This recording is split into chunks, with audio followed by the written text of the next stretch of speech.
There's a figure hidden in a half-forgotten novel, a presence that scholars whisper about, but never quite explain. He doesn't eat, doesn't sleep, doesn't age, and yet he always knows your name. Some say he's a demon. Some say he's the embodiment of war itself. But in the book, he has a name, Judge Holden. And if evil were ever carved into flesh, this would be its masterpiece. The Texas-Mexico border in the 1850s was less a frontier and more a graveyard. Towns collapsed before they finished building. Bones bleached in the sun like forgotten prayers. Men traveled in packs, not for survival, but for profit. Scalp hunters. They were paid to bring back flesh. Dead bodies meant gold.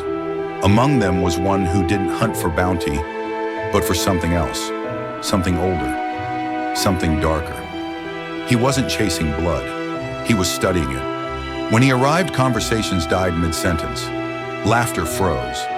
7 feet tall, hairless, skin like alabaster carved from bone, unblinking, expressionless, and yet somehow always listening.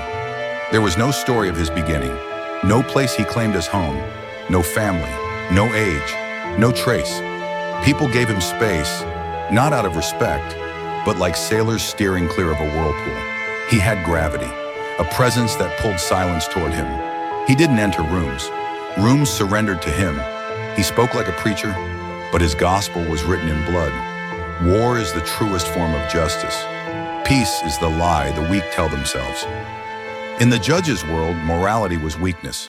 Power, pure and unflinching, was sacred. He believed killing was not an act of cruelty, but a form of divine recognition. To kill was to acknowledge. To erase was to elevate. He made destruction feel like purpose, and that made him far more dangerous than any outlaw. Each night, without fail, he wrote plants, meteor patterns, firing angles, children's names, last words, every single thing. Whatever exists without my knowledge exists without my consent. But this wasn't curiosity. This was conquest.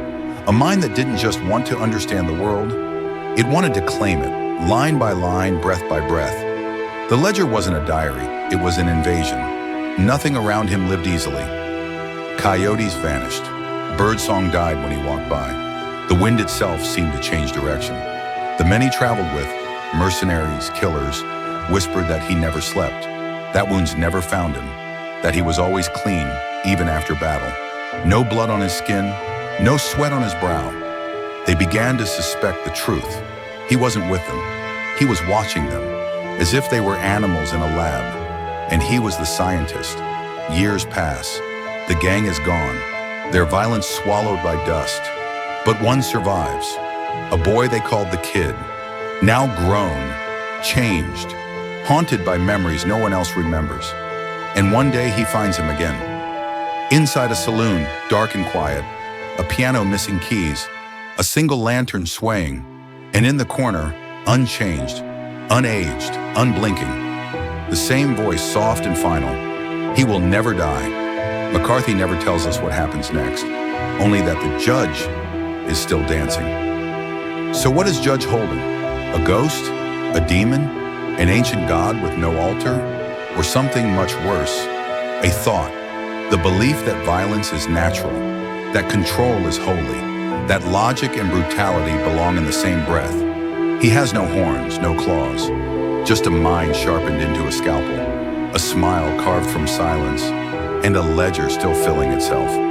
The judge might be fiction, but his voice, that still echoes in classrooms, in boardrooms, in history, in headlines.